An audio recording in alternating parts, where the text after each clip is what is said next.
I'm Dan Lynn Watt. I live in Cambridge. I grew up in New York, and my parents were active in the Communist Party, which at the time I was growing up, I was born in 1940, and so I was a teenager in the 1950s at a time when being a communist was very unpopular, I'll just say, in this country. As I grew up, I wanted to find other outlets for political activity. When I was 16, I heard Martin Luther King speak in New York.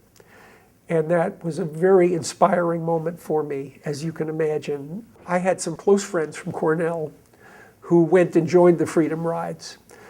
And they were arrested in Mississippi, and they spent a few weeks in jail in Mississippi. We participated in the March on Washington. A bunch of us, we had 2 buses from Ithaca that went down to the March on Washington in 1963. During the summer of 1964, my summer as a civil rights worker, Fayette County was hot, dusty, and dangerous. African Americans made up 2/3 of its population, but before 1958, not one of them was registered to vote. I spent that summer driving around Fayette County on dirt and gravel roads, visiting sharecroppers, speaking at churches and mass meetings, encouraging local blacks first to register, then to vote in a county election. And remember, the blacks were a majority in the county, so we felt that if we could get enough of them registered and convince them and encourage them to vote, that it would be possible to elect African-American county officials in a deep South county. So all 40 volunteers lived with black families who owned their own land. Anyone who was not a landowner would have been instantly evicted once our presence was known. We'd been in the county about 3 weeks when Dave Basil and I had an unexpected visitor on Saturday afternoon. Mr. Franklin was not at home. Mrs. Franklin knocked on the door of our room where we were resting and asked us to please come out to the kitchen. Seated at the table, smoking a cigarette, was Sheriff Paddock, the very man we were working all summer to defeat.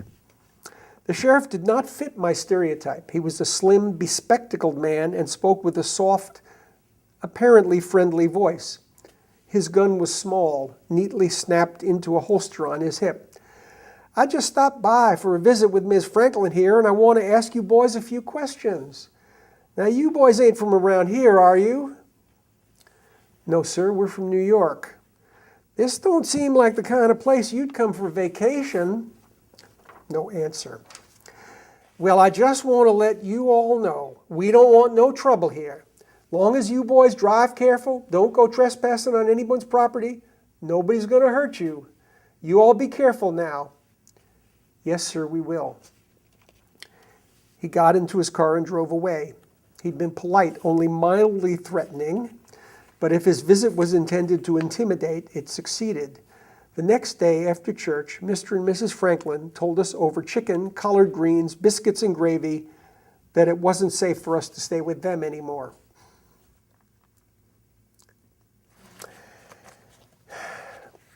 That same week that we moved, we learned that the 3 civil rights workers were missing across the state line in Mississippi.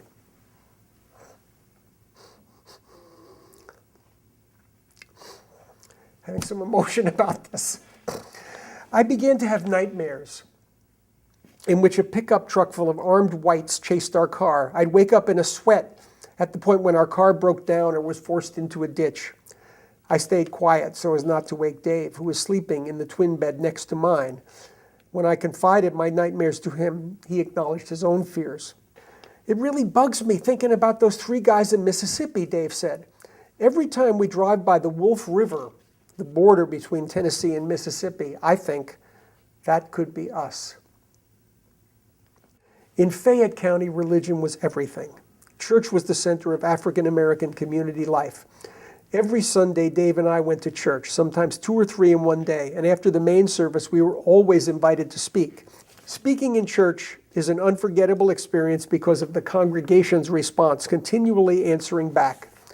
This carries us onward so that once we get going, much to our surprise, we find ourselves chanting. We use the idiom of religion all the time. Several people have told me that we, the Freedom Riders, were sent by God to lead his people out of bondage. How can we argue with this? Our standard speech goes something like this. You know, God didn't make but one race, the human race. God did not mean for some people to be slaves, to be bought and sold by other people. God didn't mean for white folks to have all the power and colored folks to have none. Now, we all know how Moses led the children of Israel out of slavery, but he could not have done that if no one followed him. All of this punctuated by, amen, you're right. You say right. We came down here from the north to help you register and vote, but now you need to stand up for your own freedom. Freedom today means freedom to vote. Nobody's going to give it to you. You've got to take it. You've got to register so you can vote.